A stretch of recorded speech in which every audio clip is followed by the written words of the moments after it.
मनुष्य अपने विश्वास से निर्मित होता है। जैसा वह विश्वास करता है वैसा ही वह बन जाता है। हर चीज की नकल की जा सकती है, लेकिन चरित्र और व्यवहार नहीं। अपनी सोच को काबू में रखिए, क्योंकि आपकी सोच ही असलियत का रूप लेगी। अगर नीयत अच्छी हो तो नसीब कभी बुरा नहीं होता। वक्त बनाने वाले को जरा सा वक्त देकर देखो, वह आपका वक्त बदल देगा। दिमाग में विचारों की भीड़ जितनी कम होगी, जिंदगी का सफर उतना ही आसान होगा। मन का झुकना भी बहुत जरूरी है। सिर्फ सर झुकाने से भगवान नहीं मिलते। अगर आप उन बातों और परिस्थितियों की वजह से चिंतित हो जाते हैं जो आपके नियंत्रण में नहीं है, तो इसका परिणाम समय की बर्बादी और भविष्य का पछतावा है। आप दुख पर ध्यान देंगे तो हमेशा दुखी रहेंगे। आप सुख पर ध्यान देंगे तो हमेशा सुखी रहेंगे, क्योंकि आप जिस पर ध्यान देते हैं वही चीज सक्रिय हो जाती है। श्रीमद् भगवद गीता में भगवान श्री कृष्ण कहते हैं कि जिस तरह प्रकाश की ज्योति अंधेरे में चमकती है, ठीक उसी प्रकार सत्य भी चमकता है। इसलिए मनुष्य को हमेशा सत्य की राह पर चलना चाहिए। मृत्यु एक अटल सत्य है जिसे कभी बदला नहीं जा सकता है। इस संसार का जब से निर्माण हुआ है, तब से जन्म मृत्यु का चक्र चलता आ रहा है। कोई मनुष्य चाहे लाख चीजें जान ले, चाहे वो पूरे जगत को जान ले, लेकिन अगर वह स्वयं को नहीं जानता तो वह अज्ञानी है। कान्हा कहते हैं, अगर कोई आपको ठुकरा दे तो बुरा मत मानना, क्योंकि वे वास्तव में आपकी कीमत नहीं जानते। बुरा वक्त गुजर जाता है, बस उस ऊपर वाले को हमारा सब्र आजमाना होता है। चेहरे पर हमेशा मुस्कान का यह मतलब नहीं कि जीवन में संघर्ष नहीं, बस ऊपर वाले पर भरोसा ज्यादा है।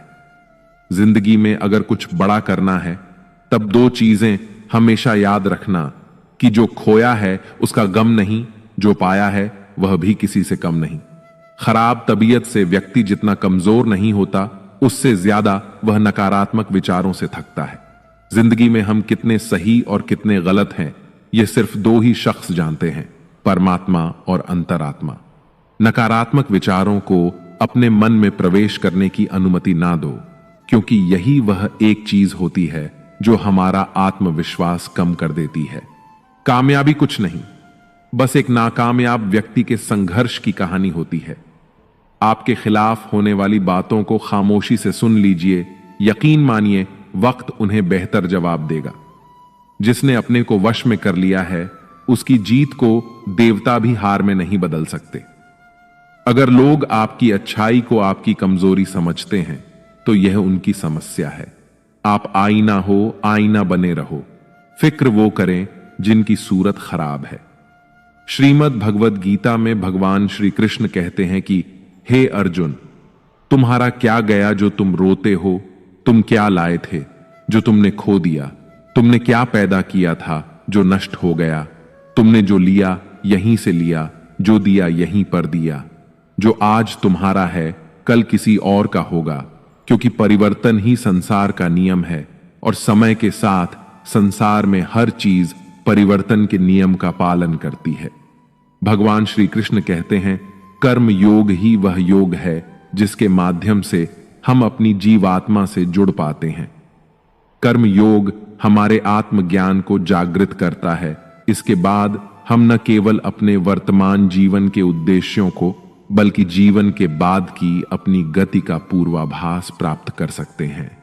इस योग में कर्म के द्वारा ईश्वर की प्राप्ति की जाती है। श्रीमद् भागवत गीता में कर्म योग को सर्वश्रेष्ठ माना गया है। गृहस्थ और कर्मठ व्यक्ति के लिए यह योग अधिक उपयुक्त है। कर्म योग सिखाता है कि कर्म के लिए कर्म करो, आसक्ति रहित होकर कर्म करो। कर्म योगी इसीलिए कर्म करता है कि कर्म करना उसे अच्छा लगता है और इसके परे उसका कोई हेतु नहीं है। कर्म योगी कर्म का त्याग नहीं करता, वह केवल कर्म फल का त्याग करता है और कर्म जनित दुखों से मुक्त हो जाता है। उसकी स्थिति इस संसार में एक दाता के समान है और वह कुछ भी पाने की कभी चिंता नहीं करता। वह जानता है कि वह दे रहा है और बदले में कुछ मांगता नहीं, और इसीलिए वह दुख के चंगुल में नहीं पड़ता। संसार का कोई कार्य ब्रह्म से अलग नहीं है, इसलिए कार्य की प्रकृति कोई भी हो, निष्काम कर्म सदा ईश्वर को ही समर्पित हो जाता है। हे अर्जुन, पुनर्जन्म का कारण वासनाओं या अतिरिक्त कामनाओं का संचय है। कर्मयोगी कर्म फल के चक्कर में ही नहीं पड़ता, अतः वासनाओं का संचय भी नहीं होता। इस प्रकार कर्मयोगी पुनर्जन्म के बंधन से भी मुक्त हो जाता है। भगवान श्री कृष्ण कहते हैं, मनुष्य का मन वायु की तरह चंचल है। यह मन ही है जो मनुष्य को काम वासनाओं की तरफ भटकाता रहता है। अगर जीवन को सफल बनाना है तो मन पर काबू करना बहुत जरूरी है। मन को वश में करने से दिमाग की शक्ति केंद्रित होती है, जिससे कार्यों में सफलता मिलने लगती है। गीता के अनुसार जिस व्यक्ति ने अपने मन पर काबू पा लिया, वह मन में पैदा होने वाली बेकार की चिंताओं और इच्छाओं से भी दूर रहता है। साथ ही वह व्यक्ति अपने लक्ष्य को भी आसानी से प्राप्त कर लेता है। अगर मन को वश में नहीं करोगे तो वह तुम्हारा सबसे बड़ा शत्रु बन जाएगा। भगवान कहते हैं, जो मनुष्य सुख और दुख में शांत रहता है, जिसके राग भय और क्रोध नष्ट हो गए हैं, जो मनुष्य शुभ और अशुभ वस्तु को पाकर ना प्रसन्न होता है और ना द्वेष करता है, जिन्होंने अपनी इंद्रियों को वश में कर लिया है, वह स्थिर बुद्धि मनुष्य मुनि के समान है। ऐसा मनुष्य स्थिर चित्त और इंद्रियों को वश में करके ज्ञान द्वारा परमात्मा को प्राप्त करके हमेशा संतुष्ट रहता है। क्रोध मनुष्य को नरक की ओर ले जाने वाला द्वार है।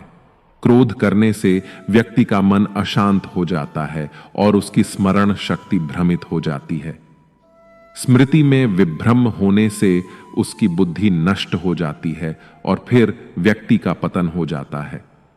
भगवान श्री कृष्ण कहते हैं, मनुष्य को क्रोध करने से बचना चाहिए। कितना भी गुस्सा आए, स्वयं को शांत रखने का प्रयास करें। श्री भगवान कहते हैं, जिस प्रकार समुद्र की स्थिति अचल है, भारी से भारी आंधी तूफान आने पर या अनेक नदियों के जल प्रवाह उसमें प्रविष्ट होने पर भी वह अपनी स्थिति से विचलित नहीं होता, मर्यादा का त्याग नहीं करता, उसी प्रकार परमात्मा के स्वरूप में स्थित योगी की स्थिति भी सर्वथा अचल होती है। बड़े से बड़े सांसारिक सुखों दुखों का सहयोग वियोग होने पर भी उसकी स्थिति में जरा भी अंतर नहीं पड़ता। वह योगी परमात्मा में नित्य, निरंतर, अटल और एकरस स्थित रहता है। जो मनुष्य संपूर्ण कामनाओं को त्याग कर ममता रहित, अहंकार रहित और मोह रहित होकर विचरण करता है, वही मनुष्य शांति को प्राप्त कर पाता है। कान्हा कहते हैं, जो दर्द आज सह रहे हो, आगे चलकर वही तुम्हारी ताकत बनेगा। मुसीबत में अगर मदद मांगना हो तो सोच कर मांगना, क्योंकि मुसीबत थोड़ी देर के लिए ही होती है और एहसान जिंदगी भर का। तजुर्बे उम्र से नहीं बल्कि हालातों से आते हैं। जमाने में आए हो तो जीने का हुनर भी रखना। दुश्मन से कोई खतरा नहीं, बस अपनों पर नजर रखना। रात भर गहरी नींद आना इतना आसान नहीं, उसके लिए दिन भर ईमानदारी से जीना पड़ता है। अपनी कमियों को सिर्फ हम दूर कर सकते हैं और कोई नहीं। बाकी सब केवल इनका फायदा उठाना जानते हैं। समय के पास इतना समय नहीं कि वह आपको दोबारा समय दे सके। जो बदला जा सके उसे बदलिए, जो बदला ना जा सके उसे स्वीकार कीजिए और जो स्वीकारा ना जा सके उससे दूर हो जाइए। लेकिन खुद को खुश रखिए, वह भी एक बड़ी जिम्मेदारी है। जब हम अपने रिश्तों के लिए वक्त नहीं निकाल पाते, तब वक्त हमारे बीच से रिश्ता निकाल देता है। जो आपकी बुराई करते हैं उन्हें करने दो, क्योंकि बुराई वही करते हैं जो बराबरी नहीं कर सकते। झूठ भी कितना अजीब है ना। खुद बोलो तो अच्छा लगता है और दूसरे बोले तो गुस्सा आता है। अगर खुश रहना चाहते हैं तो लोगों की बातों पर कम और अपने विचारों पर ज्यादा ध्यान दें। भगवान पर विश्वास बिल्कुल उस बच्चे की तरह करो जिसको हवा में उछालो तो वह हंसता है, डरता नहीं, क्योंकि वह जानता है कि आप उसे गिरने नहीं दोगे। श्रीमद् भगवद गीता में भगवान श्री कृष्ण कहते हैं कि हे अर्जुन, मेरा इन तीनों लोकों में ना तो कुछ कर्तव्य है और ना ही मुझे कोई वस्तु प्राप्त करने योग्य है, फिर भी मैं कर्म करते हुए अपने कर्तव्य का निर्वाह करता हूं। हे पार्थ, यदि मैं कर्मों को करने में सावधानी न बरतूं तो बड़ा अनर्थ हो जाएगा, क्योंकि मनुष्य सब प्रकार से मेरे ही मार्ग का अनुसरण करते हैं। यज्ञ से बचे हुए अन्न को खाने वाले श्रेष्ठ पुरुष सब पापों से मुक्त हो जाते हैं, और जो पापी लोग अपना शरीर पोषण करने के लिए ही अन्न पकाते हैं वे तो पाप को ही खाते हैं। अर्थात जो लोग ईश्वर को याद किए बिना अपने जिंदा रहने में ही लगे रहते हैं उन्हें चोर समझना चाहिए। केवल ज्ञान ही एक ऐसा अक्षय तत्व है जो कहीं भी, किसी भी अवस्था में और किसी भी हाल में मनुष्य का साथ नहीं छोड़ता। धरती पर जिस प्रकार मौसम में बदलाव आता है उसी प्रकार जीवन में भी सुख दुख आता जाता रहता है। युद्ध हो या जीवन, सफलता केवल 3 शस्त्रों से प्राप्त होती है, धर्म, धैर्य और साहस। कान्हा कहते हैं, सेवा सबकी कीजिए मगर आशा किसी से मत रखिए, क्योंकि सेवा का सही मूल्य भगवान ही दे सकता है, इंसान नहीं। नियत साफ हो तो एक लौटा जल भी कबूल है, वरना दिखावे के तो 56 भोग भी फिजूल है। कहां मिलता है कोई ऊपर वाले के सिवा समझने वाला? जो भी मिलता है बस समझाकर चला जाता है। भगवान के फैसले पर कभी शक मत करना। अगर सजा मिल रही है तो कोई गलती भी अवश्य ही होगी। अगर आप सही हो तो कुछ सही साबित करने की कोशिश ना करो, बस सही बने रहो। गवाही खुद वक्त देगा। वहां बैठकर रोना बहुत सुकून देता है, जहां कृष्ण के सिवाय कोई और सुनने वाला ना हो। जितना इंतजार वह आपसे करवा रहा है ना, समय आने पर वह इतना देगा कि संभाल भी नहीं पाओगे। मित्रता आवश्यक है, संबंध भी आवश्यक है, परंतु जीवन की कठिन परिस्थिति यह दर्शाती है कि अकेले रहने की कला का आना भी आवश्यक है। हम बड़े नहीं हैं, हमारे पीछे जो ताकत है वह बड़ी है। जिंदगी में इतना सफर करने के बाद एक बात तो सीख ली है मैंने कि उस गली में कभी अपना कदम भी मत रखना जहां के लोग आपकी कदर नहीं करते। अब तो भरोसे से भी भरोसा उठ गया है, क्योंकि जिस पर सबसे ज्यादा भरोसा था उसको ही भरोसा तोड़ते देखा है। कदर करो उस इंसान की जो तुम्हारे सबसे ज्यादा नजदीक है। जो नजदीक भी नहीं आना चाहते उनका तो ख्याल करना भी छोड़ दो। उसे लौटना होगा तो लौट आएगा। कदर तो उसकी करो जिसे तुमसे दूर जाने में भी डर लगता है। ये कस्में वादे सब झूठ होते हैं, क्योंकि सबसे ज्यादा कसम वही खाते हैं जो सबसे ज्यादा झूठ बोलते हैं। दीपक का जीवन इसलिए वंदनीय नहीं है कि वह जलता है, बल्कि इसलिए वंदनीय है कि वह दूसरों के लिए जलता है, दूसरों से नहीं जलता। कान्हा कहते हैं, जीवन में कभी मौका मिले तो किसी के लिए सारथी बनना, स्वार्थी नहीं। किससे कब और कितना बोलना है अगर तुमने यह समझ लिया तो तुम अपनी जिंदगी के सार्थक बन चुके हो। कामयाबी और नाकामयाबी दोनों जिंदगी के हिस्से हैं और दोनों ही स्थायी नहीं हैं। जिंदगी की आधी शिकायतें यूं ही दूर हो जाएगी अगर लोग एक दूसरे के बारे में बोलने की जगह एक दूसरे से बोलना सीख जाएंगे। विश्वास किसी पर इतना करो कि वह तुम्हारे साथ छल करते समय खुद को दोषी समझे, और प्रेम किसी से इतना करो कि उसके मन में सदैव तुम्हें खोने का डर बना रहे। 4 वेदों का अर्थ नहीं भी जानो तो कोई बात नहीं, लेकिन समझदारी, जवाबदारी, वफादारी और ईमानदारी, इन 4 शब्दों का मर्म जान लो तो भी जीवन सार्थक हो जाएगा। श्रीमद् भगवद गीता में भगवान श्री कृष्ण कहते हैं कि हे अर्जुन, जिस काल में मनुष्य मन में स्थित संपूर्ण कामनाओं को भली भांति त्याग देता है और आत्मा से आत्मा में ही संतुष्ट रहता है, उस काल में वह स्थित प्रज्ञ कहा जाता है। दुखों की प्राप्ति होने पर जिसके मन में उद्वेग नहीं होता, सुखों की प्राप्ति में जो सर्वथा मोह रहित है तथा जिसके राग, भय और क्रोध नष्ट हो गए हैं, ऐसा मुनि स्थिर बुद्धि कहा जाता है। जिस प्रकार कछुआ सब ओर से अपने अंगों को जैसे समेट लेता है, वैसे ही जब पुरुष इंद्रियों के विषय से इंद्रियों को सब प्रकार से हटा लेता है, तब उसकी बुद्धि स्थिर है, ऐसा समझना चाहिए। बुद्धि युक्त पुरुष पुण्य और पाप दोनों को इसी लोक में त्याग देता है, अर्थात उनसे मुक्त हो जाता है। हे अर्जुन, जिस काल में तेरी बुद्धि मोह रूपी दलदल को भली भांति पार कर जाएगी, उस समय तू सुने हुए और सुनने में आने वाले इस लोक और परलोक संबंधी सभी भोगों से वैराग्य को प्राप्त हो जाएगा। हे पार्थ, धर्म से भरा हृदय धर्म का परामर्श देता है और अधर्म से भरा हृदय अधर्म का परामर्श देता है। कान्हा कहते हैं, दुष्ट लोगों की भलाई कभी नहीं करनी चाहिए, क्योंकि बिच्छू को आप कितना भी प्यार कर लो फिर भी वह डंक ही मारेगा। श्री कृष्ण कहते हैं, लोग तुम्हारी कदर तभी करेंगे जब तुम भी उन्हें उन्हीं की तरह नजरअंदाज करना सीख जाओगे। अपनी कमजोरी किसी के सामने जाहिर मत करना, नहीं तो लोग इसका फायदा उठाने लगेंगे। जिन्हें उधार लेने और दूसरों से एहसान लेने की आदत होती है, वह हमेशा तनाव में घिरे रहते हैं। उस इंसान की कद्र कम की जाती है जमाने में जो दूसरे इंसान की कद्र नहीं करता। किसी को इतना भी सर पर मत बैठा लेना कि सर दर्द बन जाए, और किसी की इतनी भी खुशामद मत करना कि वह आपके लिए बेकदर हो जाए।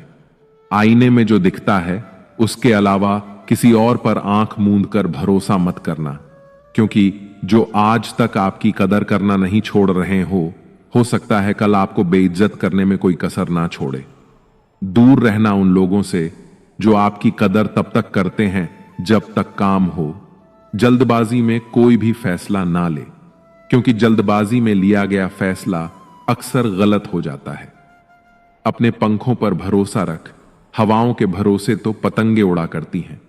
यहां गरीब जमीन पर पड़ी रोटी भी हंसी खुशी खा लेता है, वहां अमीर हाथ से मिली रोटी की भी कदर नहीं करता। जो मिला नहीं उसे पाने की ख्वाहिश जरूर करना, पर जो मिला है उसकी बेकदरी कभी मत करना।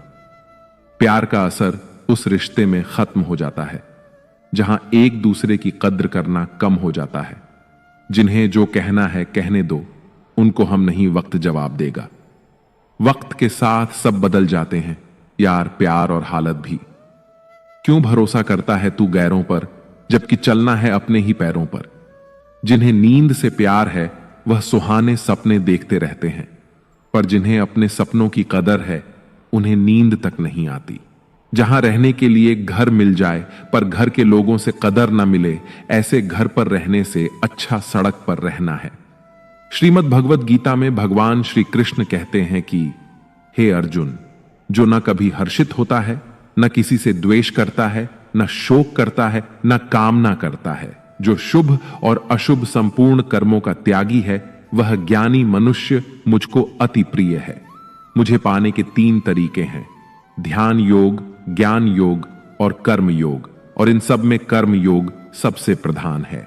जिस प्रकार मनुष्य अपने पुराने वस्त्रों को त्याग कर नए वस्त्र धारण करता है, ठीक उसी प्रकार आत्मा पुराने व्यर्थ शरीर को त्याग कर नए शरीर को धारण करता है। यही प्रकृति का नियम है। इस सत्य को स्वीकार करके भय मुक्त होकर आज में जीना चाहिए। जो मनुष्य मुझे जान लेता है उसके लिए इस संसार में और कुछ भी जानना शेष नहीं रहता। ऐसा मनुष्य जन्म मरण के बंधनों से मुक्त हो जाता है। जो मनुष्य भगवत गीता को पढ़कर उस पर अमल करता है, उसके सारे दुष्कर्मों का प्रभाव समाप्त हो जाता है। जो भाग्य में है वह भाग कर आएगा, और जो भाग्य में नहीं है वह आकर भी भाग जाएगा। जैसे हवा के झोंके नाव को भटका देते हैं, वैसे ही मनुष्य की इच्छाएं बुद्धि को भटका देती हैं। कान्हा कहते हैं, खुशी के लिए काम करोगे तो खुशी नहीं मिलेगी, लेकिन खुश होकर काम करोगे तो खुशी जरूर मिलेगी। यह चिंता छोड़िए कि लोग आपके बारे में क्या सोच रहे हैं। वे तो स्वयं इस चिंता में डूबे हैं कि आप उनके बारे में क्या सोच रहे हैं। बिना झुके खाली होना लगभग नामुमकिन है। अगर अंदर से अहंकार खाली करना है तो झुकना ही एकमात्र उपाय है। जहां तक दिखाई दे रहा हो वहां तक जाइए। जब आप वहां पहुंचेंगे तो आप और आगे देख पाएंगे। आंसुओं में वह खामोश दुआ है जो सिर्फ परमात्मा ही सुन सकता है। हम जो है उसके जिम्मेदार हम खुद हैं, और जो हम बनना चाहते हैं वह बनने की शक्ति हम अपने अंदर रखते हैं। जब कोई अपना अगला कदम पहचानने लगता है तब बड़ा परिवर्तन का आरंभ हो जाता है। अगर आसमान वाले से आपके रिश्ते मजबूत हो तो जमीन वाले आपका कुछ नहीं बिगाड़ सकते। मन अशांत है और उसे नियंत्रित करना कठिन है, लेकिन शांत रहकर इसे वश में किया जा सकता है। भरोसा रखें, हम जब कहीं किसी का अच्छा कर रहे होते हैं तब हमारे लिए भी कुछ अच्छा हो रहा होता है। यूं ही नहीं होती हाथ की लकीरों के आगे उंगलियां, परमात्मा ने भी किस्मत से पहले मेहनत लिखी है।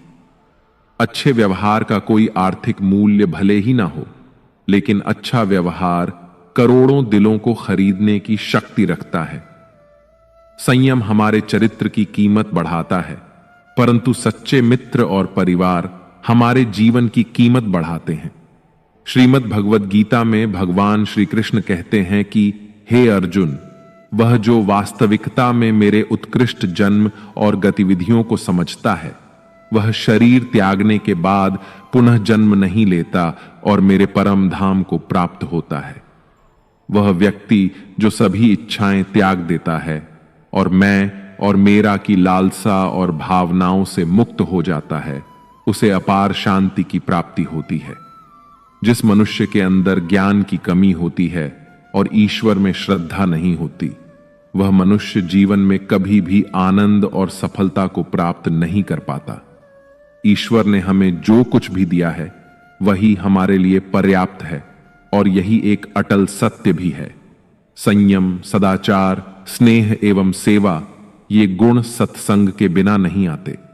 कोई एक महापुरुष आत्मा को आश्चर्य की भांति देखता है, वैसा ही दूसरा कोई महापुरुष ही इसके तत्व का आश्चर्य की भांति वर्णन करता है, तथा दूसरा कोई अधिकारी पुरुष ही इसे आश्चर्य की भांति सुनता है, और कोई कोई तो सुनकर भी इसको नहीं जानता। श्री भगवान कहते हैं, दुख सुख को समान समझने वाले जिस धीर पुरुष को ये इंद्रिय और विषयों के सहयोग व्याकुल नहीं करते, वह मोक्ष के योग्य होता है। कान्हा कहते हैं कि हमें किसी से भी अंधा प्यार नहीं करना चाहिए। हमारा किसी के प्रति अंधा प्यार हमें कभी भी आगे बढ़ने नहीं देता। खुद को इतना कमजोर मत होने दो कि तुम्हें किसी के एहसान की जरूरत पड़ जाए। जीत निश्चित हो तो अर्जुन हर कोई बन सकता है, किंतु जब मृत्यु निश्चित हो तो अभिमन्यु बनने के लिए साहस चाहिए। लोगों को इंप्रेस करने की कोशिश मत कीजिए, आप खुद को इंप्रूव कीजिए। लोग अपने आप इंप्रेस हो जाएंगे। कान्हा कहते हैं, अगर जिंदगी का हर दांव जीतना चाहते हो तो बल से ज्यादा बुद्धि का उपयोग करना सीखो, क्योंकि बल लड़ना सिखाता है और बुद्धि जीतना सिखाती है। कभी पीठ पीछे आपकी बात चले तो घबराना मत, क्योंकि बात उन्हीं की होती है जिनमें कोई खास बात होती है। अहंकार के अंधे इंसान को ना तो अपनी गलतियां दिखाई देती हैं और ना ही दूसरे इंसानों में कुछ अच्छाई दिखाई देती है। जो लोग दूसरों को हर समय नीचा दिखाते रहते हैं, उनको यह एहसास नहीं है कि वह ऐसा करके खुद कितना नीचे गिर रहे हैं। अनुमान मन की कल्पना है और अनुभव जिंदगी का सबक है। सच्ची खुशी तभी होती है जब आपकी सोच, कथन और कर्म में समानता हो। जीवन में कभी निराश नहीं होना चाहिए, क्योंकि कमजोर आपका वक्त हो सकता है, आप नहीं। जैसे तेल समाप्त हो जाने पर दीपक बुझ जाता है, उसी प्रकार कर्म के क्षीण हो जाने पर भाग्य भी नष्ट हो जाता है। अगर आप राजा की तरह जीना चाहते हैं तो पहले आपको गुलामों की तरह मेहनत करनी होगी। एक बात का ध्यान अवश्य रखें, आपका सपना जितना बड़ा होगा, संघर्ष भी उतना ही कठिन होगा। अगर लोग आपकी कॉपी करने लगे तो समझ लीजिए आप कामयाबी के बहुत करीब है। कोशिश हमेशा आखिरी सांस तक जारी रखनी चाहिए। मंजिल मिले या तजुर्बा, दोनों ही अनमोल है। जिंदगी बहुत हसीन है, कभी हंसाती है तो कभी रुलाती है, लेकिन जो जिंदगी की भीड़ में खुश रहता है, जिंदगी उसी के आगे सिर झुकाती है। अपने सबसे खास से धोखा खाने के बाद लोग चाहकर भी किसी पर संपूर्ण भरोसा नहीं कर पाते, यही सत्य है। श्रीमद् भगवद गीता में भगवान श्री कृष्ण कहते हैं कि हे अर्जुन, मनुष्य अपने जीवन को सरलता से जी सकता है, पर फिर भी वह कभी सरल जीवन जी ही नहीं पाता। वह हमेशा चिंताओं से घिरा रहता है। वह भूतकाल की बातों को सोचकर परेशान होता रहता है। वह मौत से डरने लगता है। वह ना तो अपने जीवन को सही तरीके से जी पाता है और ना ही मृत्यु को गले लगा पाता है।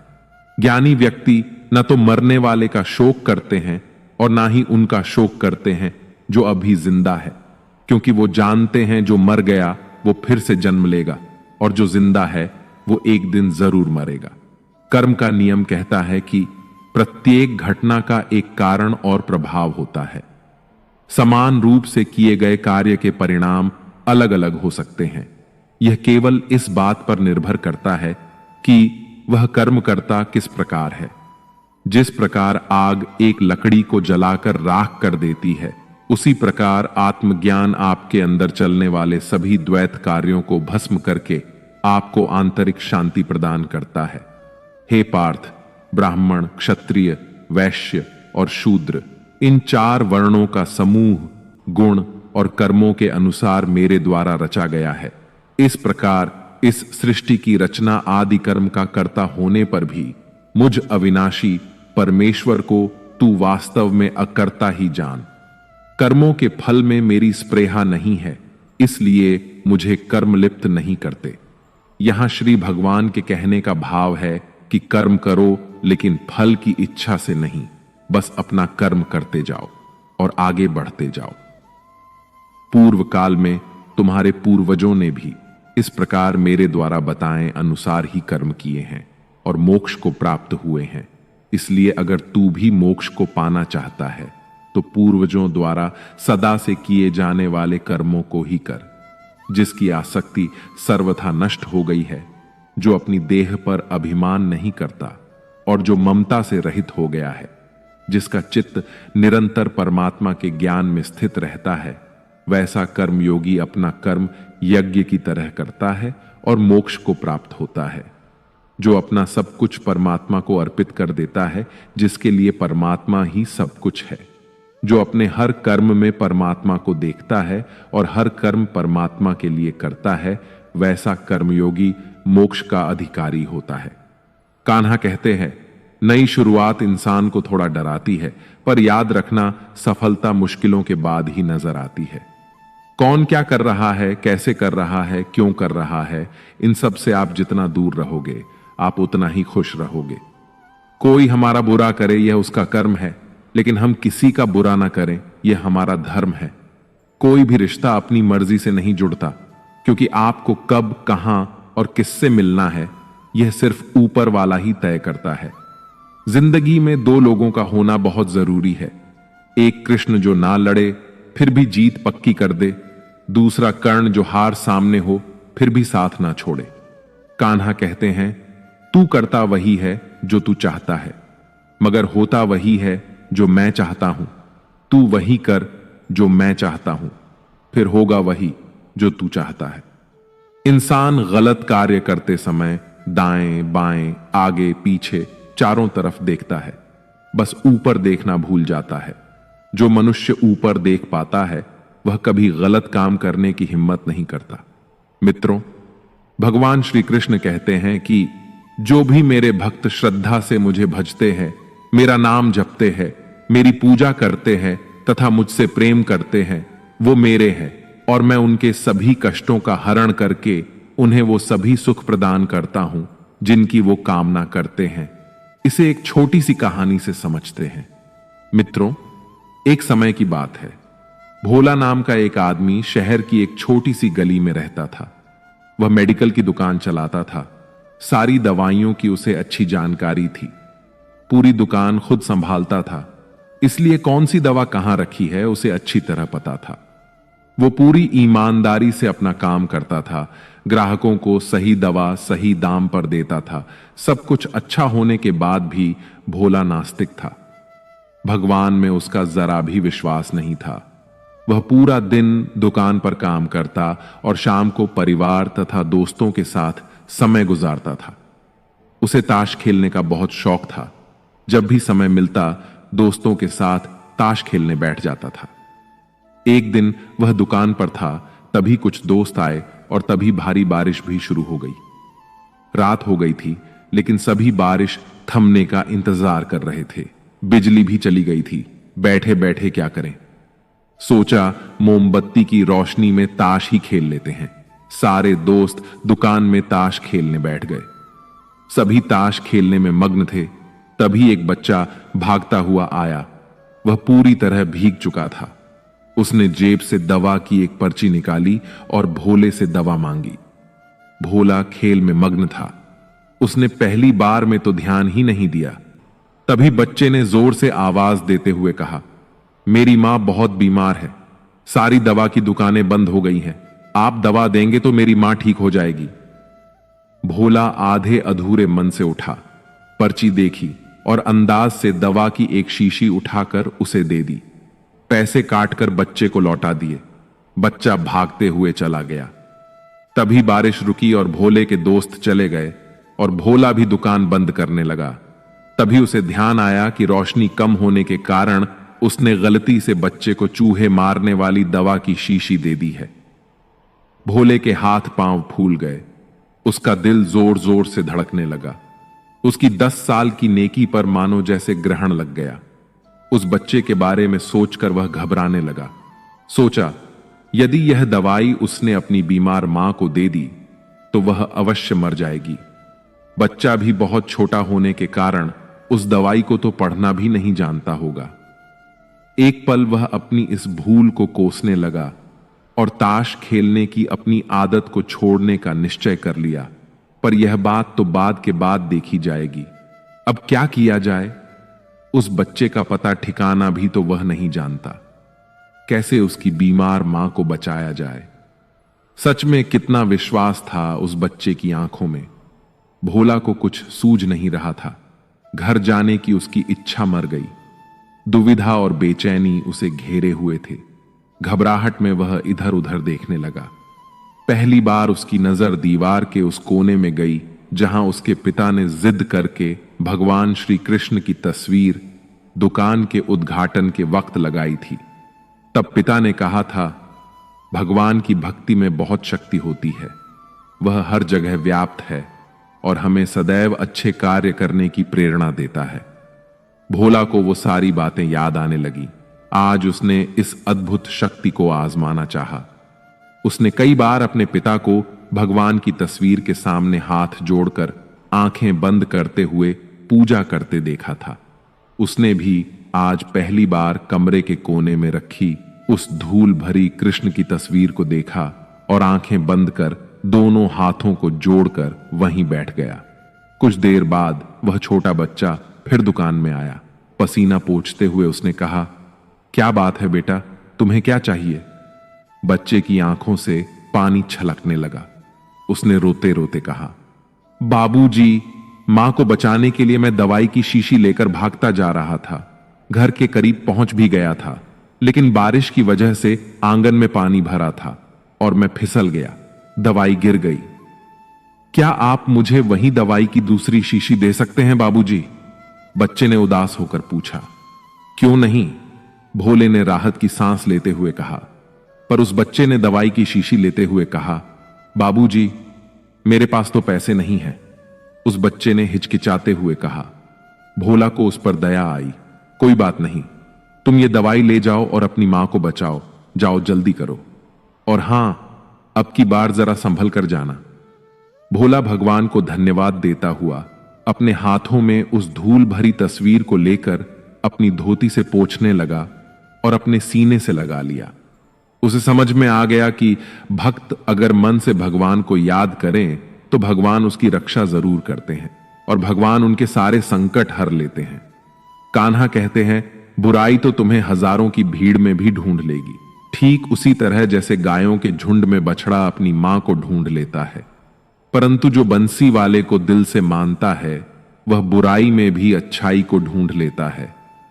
ज्यादा हंसने और बोलने वाला व्यक्ति अगर चुप हो जाए तो समझ लेना चाहिए कि वह भीतर से टूट चुका है। कभी भी स्वयं पर घमंड मत करना। पत्थर भी भारी होकर पानी में अपना वजूद खो देता है।